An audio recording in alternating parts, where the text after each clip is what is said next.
Je mets les pieds où je veux, Little John. Et c'est souvent dans la gueule.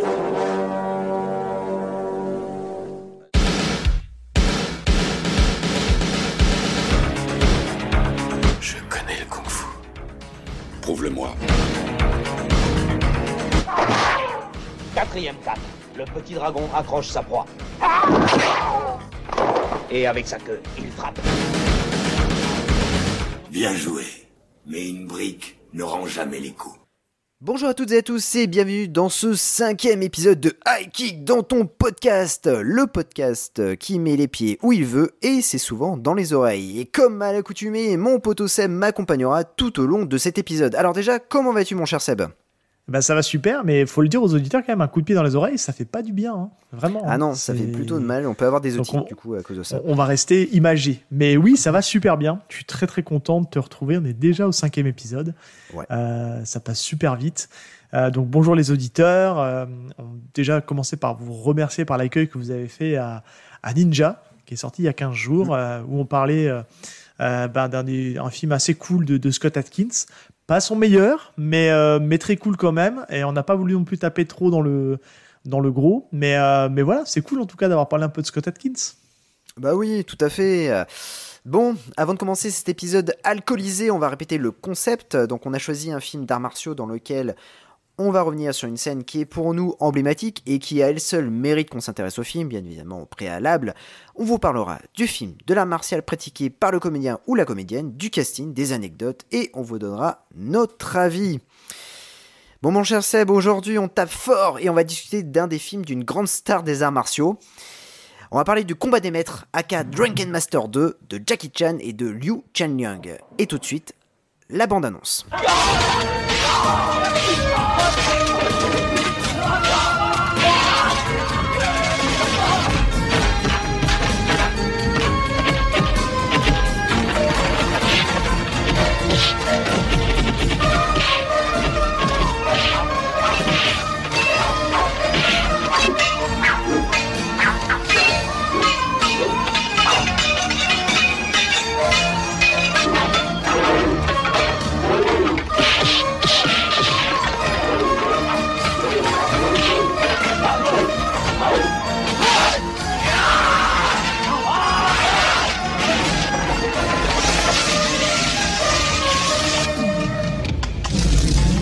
Drunken Master 2. Don't cross his path when he's drunk. Alors Combat de Maîtres est sorti sur les écrans hongkongais en 94 et en VHS chez nous en 98. Alors il faut rappeler qu'il y a toujours un petit décalage chez nous, hein. Et en 98 correspondait à la hype Jackie Chan au niveau international. Mais le plus fort reste aux USA où beaucoup de ces longs métrages sont sortis après le succès de Contre-Attaque ou de Jackie Chan dans le Bronx, notamment Police Story 3 qui avait bénéficié d'une sortie limitée aux USA en 93, soit un an après la sortie du film à Hong Kong, et est ressorti sur un plus large circuit en 96 avec une promotion plus importante. En effet, donc ça c'est pour vraiment la petite anecdote, ouais. La chanson What's Love Got to Do With It de Tina Turner a été réinterprétée par le rappeur Warren G pour les besoins du film et Jackie Chan joue dans le clip. Bref, revenons un peu à nos moutons. Mais il chante aussi Jackie Chan, hein, faut le dire. Il chante, ah oui, et on en parlera d'ailleurs dans Combat de Maîtres. Hein. Donc, Combat de Maître est la suite du Maître chinois sorti en 78, dans lequel Jackie Chan reprend son rôle de Wong Feng-hung. Alors, malgré des soucis de production, le long métrage sera un véritable succès en remportant un peu plus de 40 millions de dollars hongkongais, soit 5 millions de dollars américains. Alors, le long métrage sera suivi d'une fausse suite intitulée Drunken Master 3, sortie quelques mois après et avec Andy Lau dans le rôle titre. D'après les dires, c'est un film un peu plus parodique qui se trouve dans le même style que Les Griffes d'Acier avec Jet Li. Bref, mon cher Seb, peux-tu nous parler de ce film ? Je parle bien du Combat de Maître, hein, pas de Drunken Master 3, puisque bon, on l'a pas encore. Oui, non, bien sûr, j'ai bien compris. Et après, c'est vrai que c'est pas encore une mince affaire, hein, c'est cette histoire de résumé. Mais pour faire simple, on retrouve le personnage de Wong Fei-hung, donc interprété par Jackie Chan, qui en fait, sur un énorme quiproquo, va se retrouver en possession de la statue de Jade, c'est ça, hein, de mémoire, je crois. Oui, c'est ça, ouais, tout à fait. Ouais. Qui elle-même a été dérobée et on va apprendre en fait que tout ce film se trame.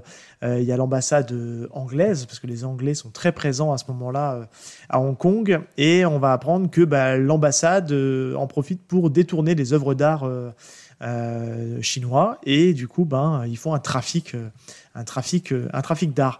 Et on va retrouver notre personnage de Wong Fei-hung qui va se retrouver au milieu de tout ça, et voilà, on va faire assez simple parce que le synopsis est assez complexe, on va se le dire, à donner. Ouais. Mais voilà, ça sera l'occasion de notre personnage de faire encore preuve de tout son talent martial. Alors, tu parles de Wong Fei-hung, et en fait, Wong Fei-hung a véritablement existé. C'est un des plus grands maîtres des arts martiaux, c'est aussi un médecin. Donc, il a inventé un style mélangeant tigre et grue, et a développé un enchaînement intitulé les 10 formes de poing.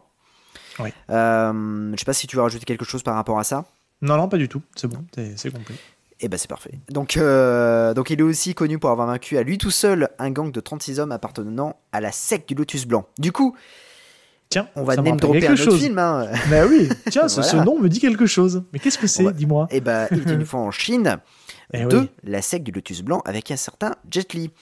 Car oui, le personnage de Wong Fei-hung a été incarné par de nombreux visages au cinéma, dont Jackie Chan, Jet Li et Chu Man-chunk dans la saga Il était une fois en Chine, Donnie Yen dans Hero Among Heroes, et surtout le grand Quan Tang-ing qui s'est glissé dans la peau de ce personnage dans pas moins de 77 films entre 1949 et 1980. Et alors, est-ce que tu sais pourquoi, dans les nouvelles interprétations de Wong Fei-hung, on a toujours un acteur qui est beaucoup plus jeune? Eh ben non, tu vas me le dire. Eh ben parce qu'en fait, ce fameux Quan Tang-ing est associé à un Wong Fei-hung âgé, et donc du coup, il est carrément ancré dans cette histoire-là. Du coup, d'accord. Les producteurs, réalisateurs, en fait, à chaque fois qu'ils ont voulu faire une histoire sur Wong Fei-hung, ils ont pris un acteur qui était beaucoup plus jeune. Donc voilà, parce qu'ils ne peuvent pas faire en fait un Wong Fei-hung âgé, car il est associé directement à Quan Tang-ing. Mais c'est vrai que du coup, dans ma pop culture à moi, parce que malheureusement, tu l'as dit tout à l'heure, tout le cinéma hongkongais, ça a été très difficile à distribuer à l'international. Donc c'est pour ça qu'il y a toujours eu un décalage entre les sorties originales et les sorties françaises ou américaines. Et c'est vrai que grâce au succès de Jackie Chan aux États-Unis, on a récolté toute une palanquée de sa filmo hongkongaise. Mais moi, si je devrais te poser une question, moi je retiens essentiellement 2 personnages. C'est celui que fait Jet Li et celui de Jackie Chan. Ouais. Vas-y, tu choisis qui entre les deux, toi? Honnêtement, je choisis Jet Li parce que Il était une fois en Chine reste quand même une saga, une longue saga. Il y a quand même 6 épisodes plus une sorte de. Il n'est pas dans tous, mais oui. De remake. Ouais. Et puis voilà, je pense que ça a beaucoup plus marqué la pop culture, la saga Il était une fois en Chine. Alors peut-être parce que c'est réalisé aussi par des réalisateurs comme Sammo Hung ou Tsui Hark. Et on a Jackie Chan qui sort en fait 2 films, Drunken Master 1 et 2, avec presque 20 ans d'écart entre les deux. Oui. Bon, même si Combat des Maîtres est beaucoup plus connu que le maître chinois, bon, voilà, il n'a pas vraiment incarné, enfin tu vois, c'est pas encore dans l'esprit en disant tiens, oui, c'est vraiment Wong Fei-hung. Non, moi je dirais plus ce Jet Li qui incarne vraiment. Clairement, moi j'avais oublié que c'était le personnage de Wong Fei-hung qui était dans ce film-là, parce que clairement ils le mettent pas dans un contexte historique. Enfin, si, il y a un contexte historique dans le film, mais on fait pas le rapprochement avec le vrai personnage. Alors que Jet Li, il y a une caractérisation historique qui fait qu'on l'associe plus facilement. Mais, et puis c'est beaucoup plus sérieux. Oui, complètement, oui. Ça, justement, on va en parler. Ouais. Parce que pour moi, c'est un des points faibles du film. Voilà, je le dis tout de suite, mais on va en parler. Écoute, on va parler, on va rentrer un peu dans le vif du sujet, et ma question habituelle, peux-tu nous parler en fait un peu le style de combat de Jackie Chan, et surtout le style qu'il va employer dans ce film-là? Ouais, parce qu'en fait, il faut vraiment distinguer les deux. Alors, Jackie Chan, on va pas refaire tout son parcours d'artiste martial, puisque il a écrit beaucoup de livres, il y a eu beaucoup de documentaires sur lui, donc on le sait. C'est quelqu'un qui est passé par l'Opéra de Pékin au même titre qu'un autre. Il y en a eu plein d'autres, hein, mais un des plus connus, puisqu'ils se sont rencontrés là-bas, c'est Sammo Hung. Donc ils ont tous les deux été à l'Opéra de Pékin, et on sait que l'Opéra de Pékin, c'était là où ils formaient les acteurs, ils formaient aussi des gens complets pour faire de l'art dramatique, de l'art, de la comédie, mais aussi sur le point physique, la pratique des arts martiaux et aussi beaucoup d'acrobatie. Donc en fait, Jackie Chan, il a un parcours un peu gymnaste aussi, hein. Bon, c'est un mot qui revient parce que il est capable de sauter dans tous les sens, etc. Puis martialement, il vient du kung-fu, forcément, puisque c'est ce qui est enseigné là-bas. Et on le voit, hein, je trouve qu'il a quand même un joli kung-fu, mais il a un kung-fu assez rigolo, puisqu'il se sert aussi de beaucoup des éléments du décor. Et ça, je pense qu'en fait, ça lui vient de la pratique de l'autre art martial qu'il a pratiqué étant plus jeune, qui est l'Apkido, qui est un art martial coréen, qui est plutôt, on va dire, un art martial pied-point, un peu apparenté à du full contact, puisqu'il y a beaucoup de percussions. Mais c'est aussi un art martial qui utilise beaucoup en fait les points vitaux, qui sait où il faut appuyer pour faire mal. Il y a aussi tout ce qui est maniement des armes. Donc c'est un art martial un peu hybride qui a été développé pour justement savoir quoi répondre et quoi faire dans n'importe quel type de situation. Donc il y a beaucoup de clés, il y a le maniement des épées, des bâtons, etc. Enfin il y a plein de choses. Et ça, c'est vrai que c'est quelque chose qu'on voit Jackie Chan utiliser à outrance dans tous ses films. Et donc voilà, je pense qu'il y a un peu de ces deux-là dans ces films. Et après, il faut le dire aussi, il faut le souligner, c'est quand même quelqu'un qui a monté sa propre école de cascadeur. Ouais. Et que du coup, il l'embarque partout, en fait, là où il va. Alors, je suis pas sûr à 100% que c'est son équipe de cascade qui est sur Drunken Master, j'ai un doute. Je sais pas si c'est après qu'il l'a fondé, je sais plus, j'ai plus trop la timeline je sais pas du tout. Au niveau de ça, mais ça, à la limite... je vous invite à regarder un peu plus sur la vie de Jackie Chan. Mais en tout cas, voilà, c'est quelqu'un, il faut le dire, qui fait toutes ces cascades. À tel point que il s'est quand même de nombreuses fois blessé. Moi, je me souviens d'un des films plutôt de l'ère américaine, je crois que c'était Jackie dans le Bronx, où il s'est explosé la cheville et ils ont été obligés de lui mettre une espèce de surchaussure pour faire croire qu'il était en basket alors que il avait le pied dans le plâtre. Et il a quand même continué. Donc on peut, moi ça me fait tout de suite penser à Tom Cruise qui fait un peu le kéké en disant oui je me suis blessé mais j'ai continué. Il y a quand même Jackie Chan avant quand même, hein, qui lui pour le coup a cette image-là de tout faire et d'avoir risqué sa vie un nombre de fois incalculable.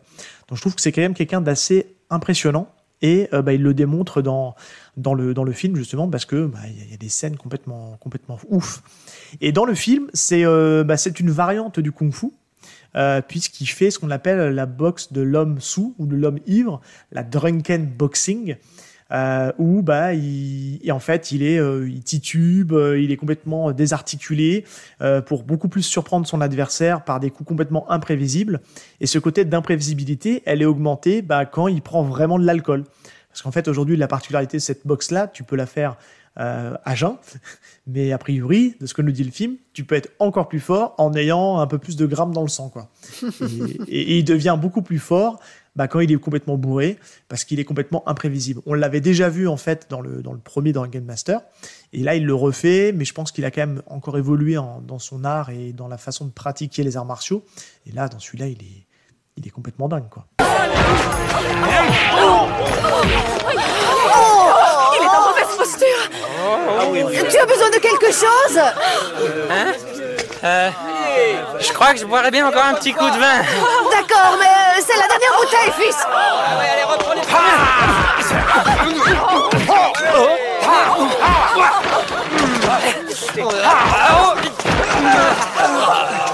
Relève-toi, Fouléon!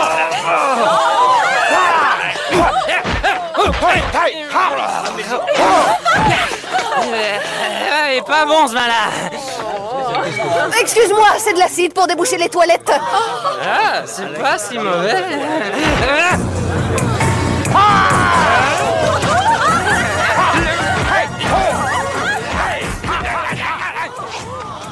L'alcool a mis un tigre dans mon moteur.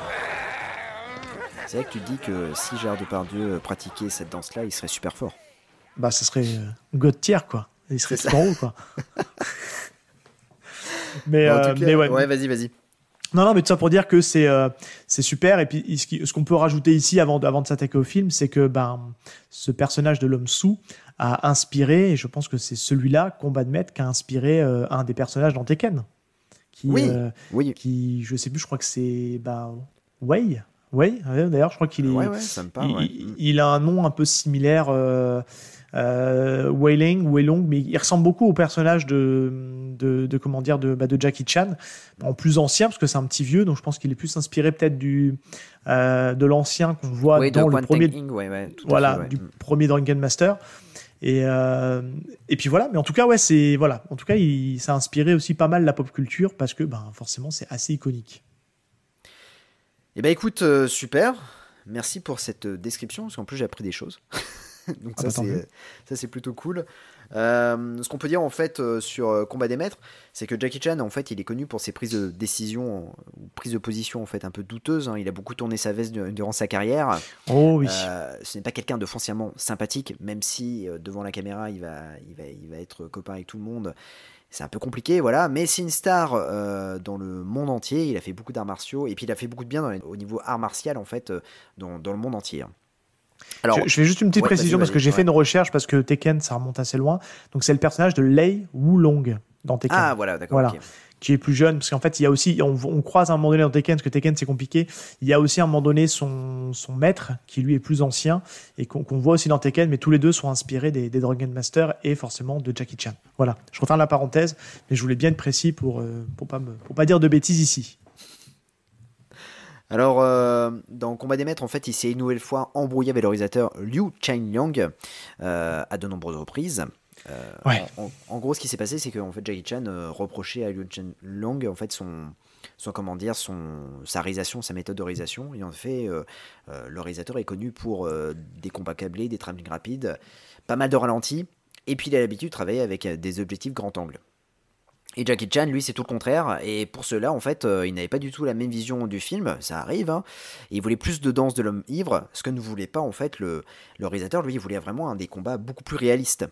Du coup, les deux hommes se sont séparés. Liu a pris son chèque. Et il y a une autre version, en fait, qui montre un Jackie Chan beaucoup plus héroïque, puisqu'en fait, il aurait licencié Liu Changliang suite à des problèmes financiers sur le tournage. Et c'est ce que j'ai vu aussi, et en fait, cette version peut expliquer le fait que les cascadeurs n'étaient pas payés et que le comédien Till Leung ait donné l'intégralité de son salaire aux cascadeurs. Donc, il y a quand même une guéguerre entre les deux, puisque les deux acteurs qui étaient pourtant amis ne se parlent plus depuis. Et en fait, pour se venger, Liu Changliang a réalisé Drunken Master 3. Je trouve ça plutôt sympa. Ouais, puis il l'a fait en même temps, parce que pour arriver à sortir le film 5 mois après, c'est ce que je voulais dire tout à l'heure, c'est qu'à mon avis, dans la timeline, en fait, ça s'est fait en parallèle. Dès qu'il s'est fait virer, hop, il a fait Drunken Master 3. En fait, ce qui s'est passé, c'est que Jackie Chan a pris, au moment où en fait, il a viré le réalisateur, Jackie Chan a été réalisateur de Drunken Master 2. D'ailleurs, il a été crédité carrément en tant que réalisateur, c'est ça qui est plutôt drôle. Mais en fait, il s'est occupé que de la scène finale. La scène finale qui dure 10 minutes, sauf qu'il l'a réalisé en 4 mois. Pour que ça soit vraiment parfait. Et comme il racontait dans une interview en disant que chaque journée de travail, mais attention, chaque journée qui était réussie, représentait seulement 3 minutes de film. Ouais. Donc c'est ça qui est assez impressionnant. Et donc du coup, en fait, Liu Changliang qui a produit en fait Drunken Master 3 avec un plus petit budget, ça a permis de sortir en fait ce film-là pratiquement en même temps que Drunken Master 2. Bon, Drunken Master 2 a cartonné, Drunken Master 3 non. Mais du coup, il est affilié à une trilogie alors que bon, les films n'ont rien à voir, quoi. Ouais, et puis c'est vrai que comment dire,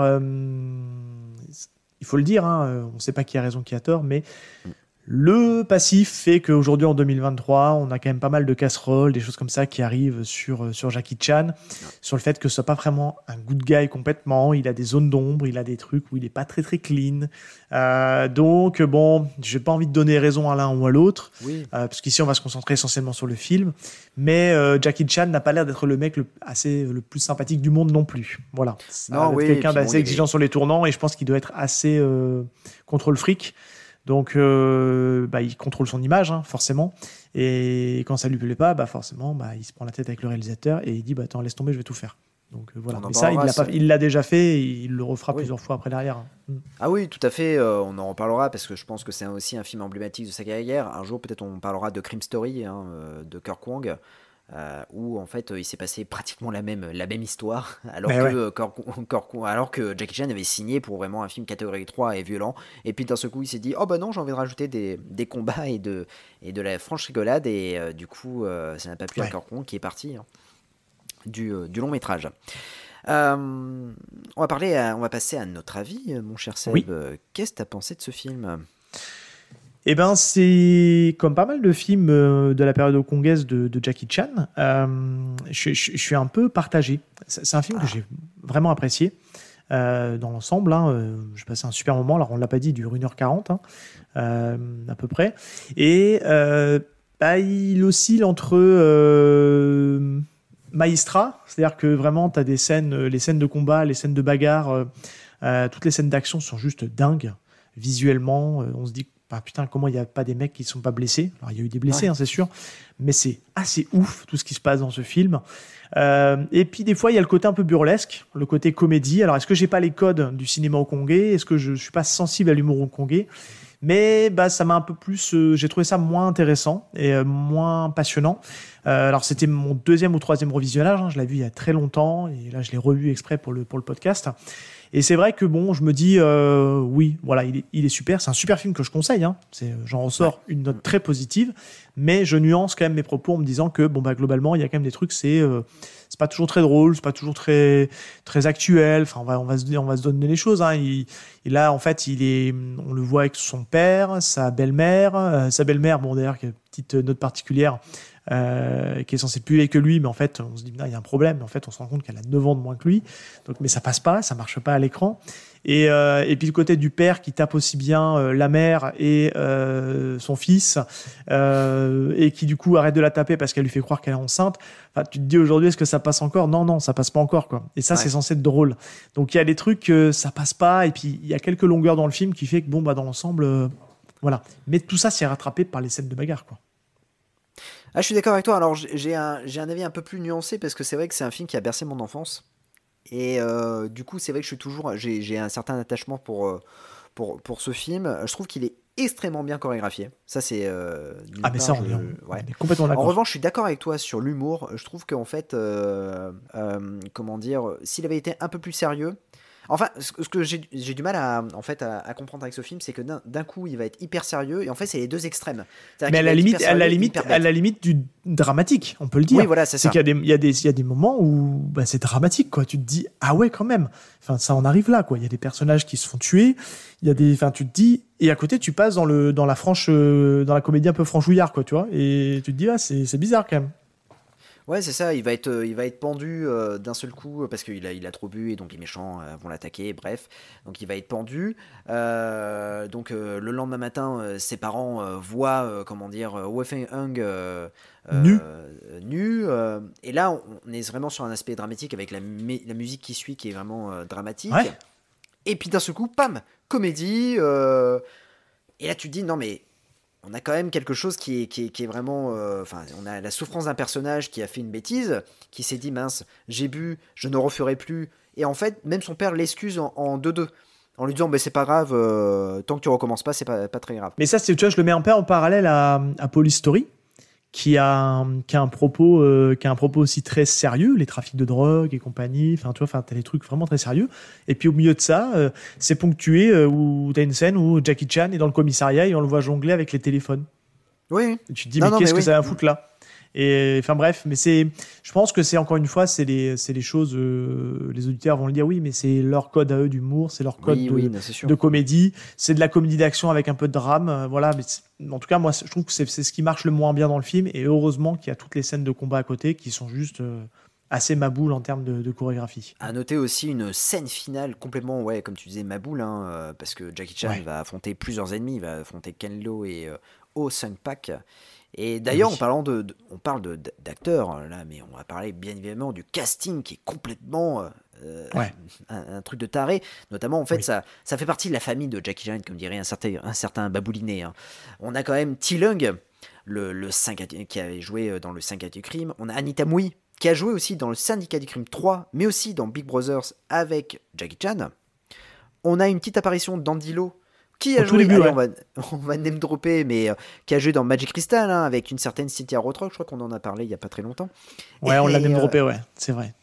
Et puis, il a joué aussi dans Le Flic de Hong Kong, avec qui ? Avec Jackie Chan, formidable. Et puis, nous avons, alors là, peut-être même la révélation de ce film, j'adore ce second rôle, à chaque fois qu'il joue dans un film, c'est fou furieux, parce que il est capable de jouer un gentil, mais aussi une pourriture de service. C'est Ken Lo, qui a joué dans le film catégorie 3 Naked Killer, avec Ching Mai-yo, qui avait joué aussi dans Nicky Larson avec Jackie Chan. Et puis, il a joué dans Opération Condor, avec un certain Jackie Chan, et c'est ça qui est plutôt drôle en fait, parce que c'est vraiment la famille dans ce film.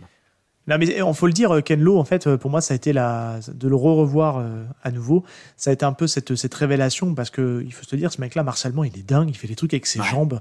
On se dit, mais il va en faire combien des coups de pied comme ça sans perdre l'équilibre ? Et il est assez maboule. Et alors, pourquoi on vous parle de cette scène-là tout de suite ? Vous l'aurez compris, maintenant, on est au 5e épisode. C'est pas celle qu'on a retenue. Vous allez dire quoi ? Attendez, elle est maboule et tout ça. Oui, elle fait partie du making-of. Elle fait partie du. C'est-à-dire qu'aujourd'hui, making-of, en fait, il faut le savoir que Jackie Chan, pour ceux qui ne savent pas, aime bien montrer un petit peu l'arrière-plan de ses cascades, de ses combats dans le générique de fin. Il l'a fait pour Polystory, il l'a fait pour plein de ses films, quasiment beaucoup de ses films. Je ne vais pas dire tous, mais il y a énormément de ses films où vous avez un mini making-of des ratés, des coulisses du tournage. Et là, on voit en fait que il a vraiment donné du lui-même, parce qu'il y a toute une scène qui est dans la fonderie où il y a il y a des braises, et il va vraiment dans les braises en fait. Du coup, c'est complètement maboule, et cette scène-là, elle est assez folle, mais on l'a pas retenue parce qu'à notre sens, il y en a une encore plus maboule. Voilà. Ouais, tout à fait. Mais pour vous dire qu'aujourd'hui, c'est vraiment, il donne tout là-dessus, Jackie Chan, et en fait, il a en face de lui des gens qui sont aussi hyper bons, quoi. Et puis les scènes sont vraiment cool, elles sont crédibles. Il y a ce que j'aime dans ce film, c'est on parlait souvent la notion d'impact. Putain, des fois, je me demande s'il met pas vraiment les coups, quoi, parce que ça tape sévère, quoi. Ils doivent vraiment se faire mal, et je pense qu'ils ont dû se faire mal, et ils font pas semblant, quoi. En tout cas, alors s'ils font semblant, ils le font très bien. Mais en tout cas, moi, ça marche, parce que purée, c'est vraiment assez dingue. Et juste une petite note concernant la BO, qui est signée William Yu et Michael Van Matcher.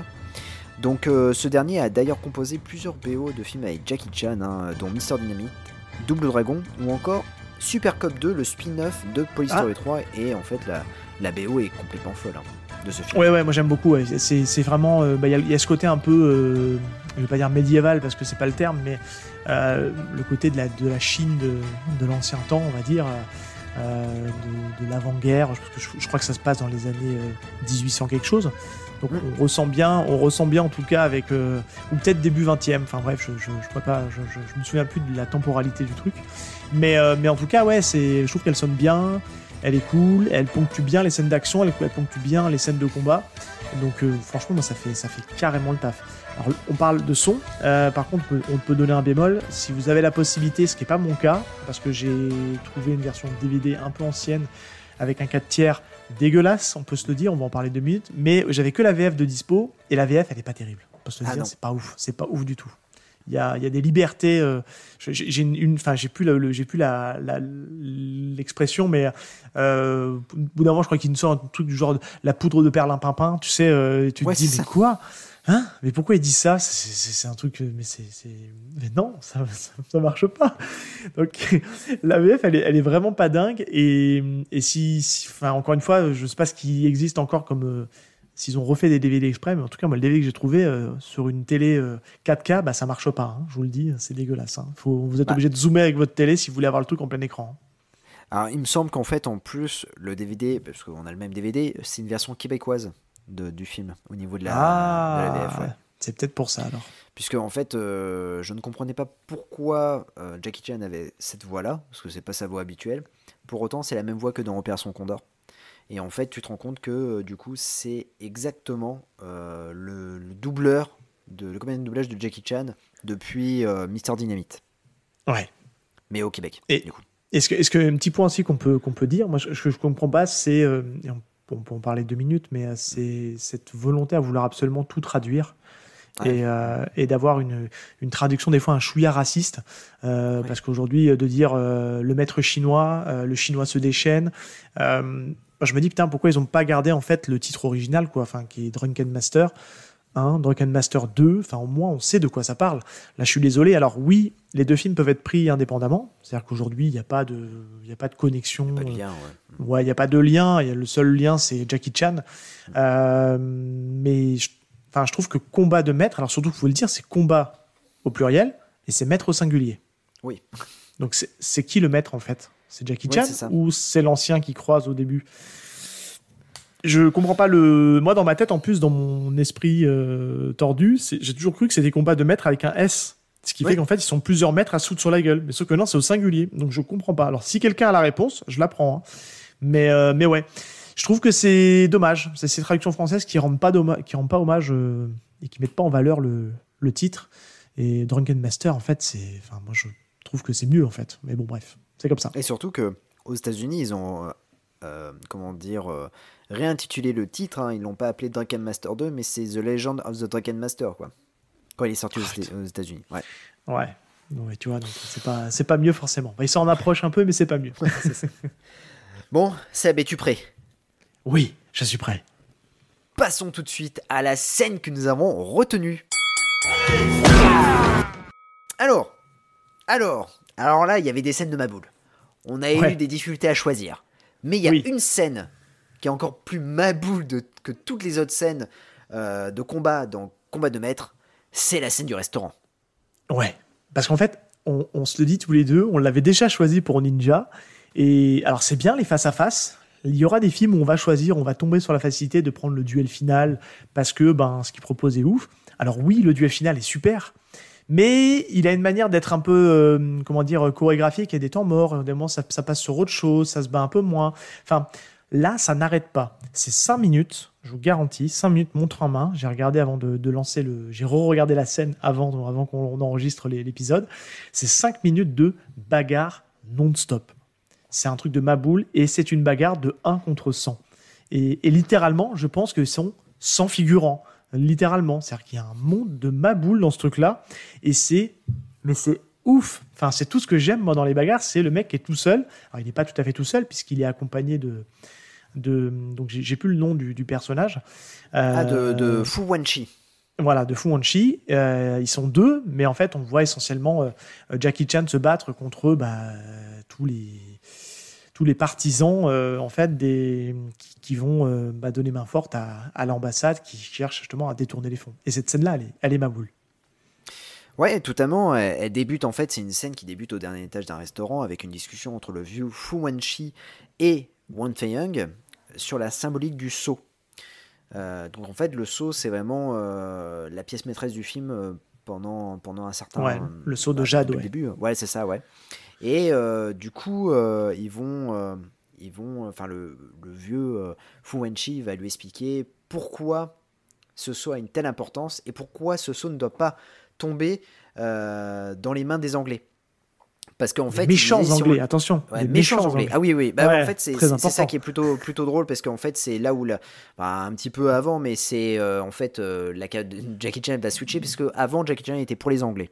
Là, il est contre les Anglais, ce sont les méchants Anglais. Et du coup, en fait, Fu Wenchi explique bien que il ne faut surtout pas que le sceau tombe dans les mains des Anglais. Pourquoi ? Parce que si les Anglais ont le sceau, après, ils récupéreront la muraille de Chine, et à partir de là, il faudra aller en Angleterre pour connaître l'histoire des Chinois. Et je trouve ça... C'est un sacré raccourci, quand même, hein, mais bon. Voilà, oui. C'est ça. Et puis, d'un seul coup, il n'y a plus de bruit dans ce restaurant-là. Ah ouais. Ils sont tous seuls dans le resto. Tout à fait. Le restaurant est vide, et l'image, elle est belle. Alors que ce qui est plutôt intéressant, c'est que juste avant, il y avait du monde, ça bavardait, et puis d'un seul coup, même nous, on est impressionnés, on se dit, c'est vrai, on n'avait pas fait gaffe, il y a plus personne. Un bruit, plus personne, et c'est plutôt bien fait. Et là du coup, Wang Fei-Hung se lève, il regarde par la fenêtre, et là, des hommes l'attaquent, puis le restaurant sont remplis d'une armée d'hommes, et même eux, ils ne comprennent pas, ils se disent, mais qu'est-ce qui se passe, comment on va faire ? Et c'est là que ça va devenir intéressant, au niveau du style de combat qui va être apporté, et même au niveau, moi je trouvais intéressant ce combat parce qu'il va y avoir des objets qui vont être utilisés par les deux comédiens, mais chacun de leur tour. Et ça, voilà, je trouve qu'au niveau du cut, au niveau de la réalisation, c'est plutôt pas mal. Notamment, en fait, c'est bien chorégraphié. C'est super bien c'est chorégraphié. extrêmement bien chorégraphié.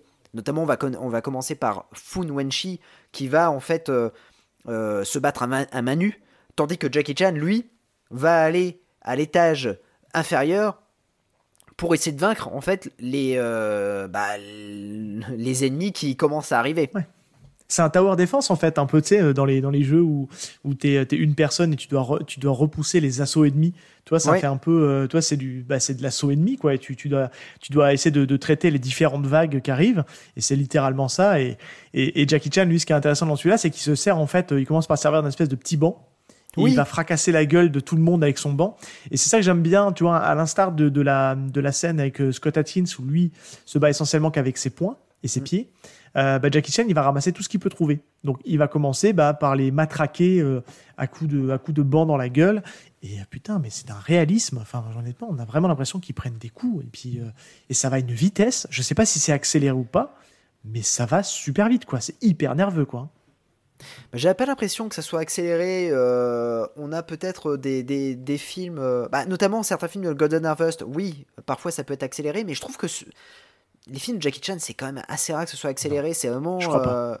J'y crois pas quand même de l'impact au niveau. Et puis on le voit après au niveau du making of final en fait, hein, le générique de fin, où vraiment les coups sont parfois portés, où c'est mal calibré au niveau de la réalisation et ils sont super mal. Donc je pense pas que ça soit si accéléré que ça. C'est de la chair à canon, hein, littéralement, dans cette scène-là. C'est-à-dire que tous les mecs, toutes les vagues d'ennemis, les cascadeurs là qui viennent, ils sont là juste pour en prendre plein la gueule. Et il y a une scène que j'aime beaucoup, moi, c'est celle qui est donc juste après le moment où donc Jackie Chan, il se retrouve bloqué dans une table, il se fait sauver par donc Fu Wenchi. Fu Wenchi, je vais pas y arriver avec son nom. Il le fait remonter avec une pousse de bambou. Mais juste avant, je sais pas si t'as vu cette scène, je la trouve juste énorme. Ils sont peut-être, je sais pas, 30 ou 40 à monter sur un espèce d'escalier en bois. Et Fu Wenchi est en haut de l'escalier, il commence à mettre un coup, ça commence à trembler, et il remet un deuxième coup, t'as tout qui s'explose, ça part dans tous les sens. Mais c'est impressionnant, les mecs ils se cassent la gueule. Enfin, c'est vraiment d'une violence et c'est jouissif, quoi, je trouve, comme scène. Ouais, moi, tu sais, j'ai l'impression, en fait, par exemple, si on était dans un jeu vidéo, moi, je mettrais plus pour un bonus, tu sais, c'est le bonus combat, c'est-à-dire qu'en fait, c'est entre deux levels, et du coup, là, c'est pour récupérer le plus de points possible ou un peu plus de vie, et donc, du coup, il va devoir tabasser, en fait, toute une armée. C'est un beat'em up, en fait. Ouais, voilà, c'est ça, et je trouve ça plutôt intéressant. Mais le truc qui est encore plus intéressant, c'est que, donc, on a Fu Wenchi qui se bat avec les mains, on a Jackie Chan qui se bat avec les bandes, et d'un seul coup, ça va switcher. C'est-à-dire qu'en fait, Fu Wenchi va sauver Jackie Chan via une sorte de pilier de bambou. Ouais, c'est ça. Et là, du coup, Fu Wenchi va se battre avec le pied de bambou et Jackie Chan avec les mains. Et là, on va se dire, purée, mais en fait, c'est fou. Jackie Chan est aussi fort, il fait des trucs de malade avec les bancs, avec des objets, tout ça, mais au niveau quand il fait du main nue, mais c'est encore plus maboule, quoi. Ouais. C'est-à-dire qu'en fait, il les défonce un par un. Ouais. Là, puis il a une très bonne gestion de l'espace, en fait. Enfin, tout ça, c'est chorégraphié, encore une fois. Mais en tant que spectateur, quand on regarde ça, on se dit putain, mais c'est ouf. Il gère absolument bien l'espace. Il frappe dans tous les sens. Bim, bim, bim, ça arrive. Enfin, c'est vraiment bien parce que tu vois, tu te dis que vraiment putain, les mecs, c'est des bons, quoi. Parce que on a traité du nanar, on va en faire d'autres. Et enfin, toi, quand t'es pas bon, bah, t'arrives pas à reproduire un truc qui est crédible. Ouais, et là, c'est ultra crédible. Et ce qui va arriver après va montrer que le mec est encore plus maboule avec n'importe quel objet, quoi. La fameuse pousse de bambou qui va évoluer. Enfin, oui. C'est le dernier tiers de cette scène, parce que je vous dis, elle dure 5 minutes, hein. Mais 5 minutes, c'est non-stop. Pas d'overdose, quoi. Pour le coup, la dernière scène, c'est pour ça qu'on l'a pas choisie. Elle est très longue aussi. Il y a un petit côté un peu overdose. On se dit, bon, ça serait peut-être bien que ça se termine. C'est un peu long quand même, là. Tu vois, et là, en fait, on est tellement en plein les yeux de ces assauts d'ennemis, là, que bah, c'est limite, t'en aurais voulu plus, quoi. Ah, je suis d'accord. Et puis en plus, en fait, pour tous les fans de Jackie Chan, quand vous voyez Jackie Chan, il y a plusieurs images qui vous viennent en tête, mais notamment, il y a une image, c'est celle... alors, je te dis ça parce que je l'avais à un moment donné dans un magazine Impact sur Jackie Chan, mais on a une image où, en fait, Jackie Chan tient le bambou, il est torse nu, son corps est huilé. Elle est culte, cette image. Et en fait, le bambou est en fait écarté. Donc, en fait, il va utiliser ce bambou-là pour fouetter ses ennemis et pour qu'il y ait plus d'impact. Ah ouais. Et alors là, waouh! Quand il récupère le bambou... Là, c'est là où j'ai dit, j'étais pas prêt. Voilà. Ah ouais, non. J'étais pas prêt parce que je me dis, déjà, il est très bon. Et tu te dis, putain, il peut encore faire mieux, quoi. Il a la scène avec le bambou. Donc, dans un premier temps, elle est en mode entier. Enfin, il est entier, le bambou. Donc, il l'utilise comme un... Alors, c'est pas un bokken, mais c'est un bokken, tu sais, les bâtons. Je crois que c'est ça le terme utilise. Donc, il l'utilise comme un bokken. Donc là, tu vois, donc, il le fait tourner. Il fait des flips. Enfin, bref, tu vois, il fait des trucs circulaires. Il va taper. Enfin, si vous voyez, il y a ce personnage dans Soul Calibur, pour les gens qui ont aimé Soul Calibur, qui se bat avec un bokken, bah, il fait la même chose, quoi. Tu vois, c'est vraiment assez ouf. Et il va commencer à s'effriter à un moment donné, ce bambou, à force de frapper ses ennemis, et il va se disloquer, ce qui va fouetter ses ennemis, il va les transpercer un peu par moment, enfin en tout cas il va les griffer, tu vois, il va leur coincer les mains dans les parce qu'il y a la partie milieu du bambou qui va s'écarteler, donc il va pouvoir leur coincer les mains, leur tordre. Là tu te dis, mais comment est-ce qu'il n'a pas pu blesser ou faire mal au mec qui était en face de lui, parce que ça tape super fort, quoi. Enfin, il y a vraiment cette sensation de taper, quoi. Je suis totalement d'accord. Et juste après, il envoie quand même valdinguer une partie des mecs à travers la fenêtre. Et c'est un des ralentis de la scène. Et on approche de la fin de cette scène où il y a l'espèce de carport en osier là, qui va s'écrouler. Et tu te dis, ah ouais, quand même, quoi. Et c'est ça qui est fou, je trouve, avec Jackie Chan. C'est qu'en fait, pour remettre ça un peu dans le contexte, je pense qu'aujourd'hui, on va dire le public classique d'arts martiaux a découvert normalement Jackie Chan avec Jackie dans le Bronx. Ouais. Et puis je pense que le gros truc mainstream de Jackie Chan, c'est Rush Hour. C'est là où il a cartonné. Et on a un peu des scènes un peu comme ça où il est un contre plusieurs. Et tu te disais déjà à l'époque, quand tu voyais ces films-là de la période américaine, tu disais putain, ça envoie du pâté quand même. Le mec, il est bon, quoi. Il avait déjà un peu d'âge à l'époque. Et en fait, tu te dis, bah en fait, non, les gars, ce qu'il fait là, c'est encore plus ma boule. Tout ce qu'il a fait dans sa période hongkongaise, c'est encore plus maboule de ce qu'il a pu faire, ce qu'on a pu voir sur sa période américaine. Et c'est là que tu te dis, ah ouais, en fait, j'ai pas vu le vrai Jackie Chan, quoi. Ouais, tout à fait. Bah après, la période américaine, le problème, c'est qu'il n'avait pas de réalisateur au niveau, quoi. Donc, Brett Ratner, quoi.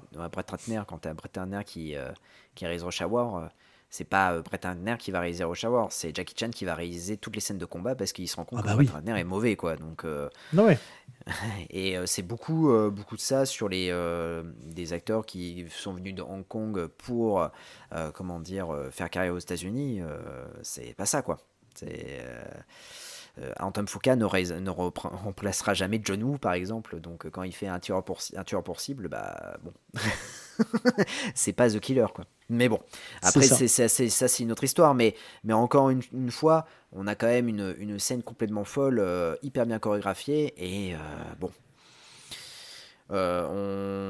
ça pourrait être carrément une scène finale. Voilà, cette scène-là, elle pourrait être une scène finale. Alors c'est vrai que quand on a la scène finale qui arrive, on se dit, ouais, et donc c'est quand même assez dingue, parce que là vous avez déjà en fait épuisé et là on reprend en fait un shot d'adrénaline avec la scène de 10 minutes.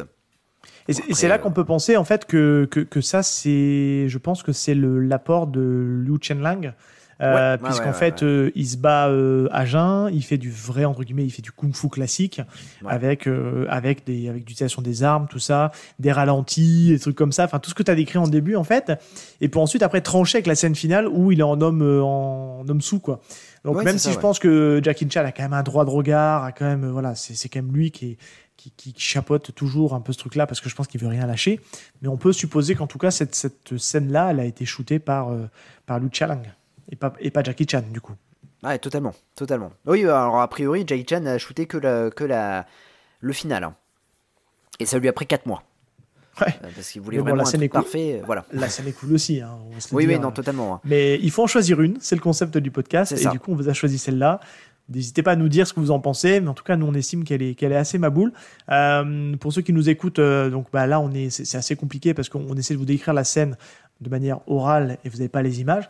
Mais sachez qu'on vous le répète, on vous le dit, parce que je crois qu'on ne l'a pas précisé dans les épisodes d'avant, on a créé une page YouTube sur laquelle, en fait, vous allez retrouver déjà tous les épisodes et toutes les émissions. Et on a aussi un dossier exprès où on va vous relisser toutes les scènes cultes qu'on va vous mettre. Et comme ça, vous pourrez les regarder et puis du coup nous dire si vous êtes d'accord ou pas. Mais voilà, en tout cas, on mettra à chaque fois la scène en question qu'on vous a parlé. Ça sera sur YouTube, disponible sur notre chaîne iKick dans ton podcast. Eh bien c'est cool, écoute, merci Seb, nous arrivons à la fin de cet épisode passionnant sur le combat de maître. Donc j'espère que ça vous aura plu, n'oubliez pas de mettre 5 étoiles sur vos applications de podcast afin que l'on soit référencé correctement. C'est ça. On se retrouve dans 15 jours avec un nanar cybernétique. C'est ça, on a déjà choisi le film. Est-ce qu'on peut name dropper au moins pour que les gens, est-ce qu'on peut donner un des deux acteurs pour qu'ils cherchent et qu'on les aiguille un peu ou pas? Oui, bien sûr. Vas-y, fais-toi plaisir. On dit qui? On dit quoi? Est-ce qu'on va dans la facilité, on dit l'acteur principal, ou est-ce qu'on va dire le méchant? Non, alors on peut donner l'acteur principal parce que pour le coup ça va les orienter sur plein de trucs et peut-être pas celui-là. Il a tourné pas mal de films. Donc on va parler de Billy Blanks, voilà, en rôle principal. Et c'est un film, pour vous donner un autre indice, qui a plusieurs titres, comme souvent, vous allez me dire. Voilà. Mais vous allez voir, c'est un nanar intersidéral que je ne connaissais pas son titre original et quand tu m'as dit tiens regarde-le, c'est cool. Enfin c'est cool. Raison gardée, hein. Et je l'avais vu sous un autre titre il y a 3 ans. Et je me dis, mais attends, quand j'ai vu l'intro, je dis, mais attends, mais je l'ai vu ça déjà. Et voilà. Et donc, un autre indice, c'est diffusé sur la très sympathique chaîne Twitch de Vidéo 3000, qui avait diffusé ce film-là à l'époque. Donc voilà, vous faites le lien, peut-être que vous allez trouver ou pas. Et en tout cas, voilà, on passe sur une phase nanar et on réfléchit, on le dit ici, mais c'est un petit peu tôt, mais on réfléchit à peut-être éventuellement marquer le coup tous les 10 épisodes à vous faire un gros morceau. Et on vous mettra peut-être à contribution pour choisir et trancher entre 2 ou 3 films. On n'a pas encore décidé, mais a priori, c'est plutôt ce qu'on tend à faire. Donc voilà, histoire de rendre le podcast toujours plus interactif que possible et vous mettre à contribution dans nos délires. N'est-ce pas, mon petit Jazz? N'hésitez pas, Et puis aussi, n'hésitez pas à nous laisser un petit commentaire. Déjà, un retour d'épisode, ce serait parce que ça nous permet aussi de nous améliorer. Et puis aussi, un commentaire sur Spotify, parce qu'on a des questions pour savoir ce que vous avez pensé du film, et aussi si vous avez des scènes dont on n'a pas parlé. Donc, ce serait plutôt intéressant d'avoir aussi vos avis par rapport à ça. Ouais. Bon, écoute. Cool. C'était vraiment cool, c'était trop top, on a appelé Jackie Chan en plus, donc là, allez bim, on parlera d'un autre acteur après, on a coché, donc ça c'est cool. Là on enchaîne, mais c'est plutôt cool parce que du coup, on voit que en fait, le monde des arts martiaux est rempli de comédiens et comédiennes vraiment spectaculaires. Oui, mais à tel titre qu'on est obligé, nous, de notre côté, en off, pour vous donner un petit peu de off, et on terminera là-dessus, qu'on prépare les épisodes longtemps à l'avance, et on a une liste, en fait, pour essayer justement de pouvoir alterner le nombre d'acteurs. Donc, on a listé tout un nombre d'acteurs et de films potentiels, sans forcément aller à la facilité d'entrée de jeu, parce que voilà, on veut faire durer aussi le podcast un peu dans le temps. C'est pour ça qu'on a mis cette idée en place de tous les 10 films. On en fait un vraiment gros. Donc voilà, mais en tout cas, on suit tout ça et on sait déjà à peu près vers où on va sur les 3 suivants. Donc, parce que c'est-à-dire 2 bons et 1 moins bon. Et puis voilà, mais en tout cas, on espère que vous kifferez toujours autant. Eh bien, écoute, on va se quitter avec la chanson tirée du film et interprétée par Jackie Chan. On se retrouve dans 15 jours. On fait des bisous. À plus. Allez, ciao tout le monde.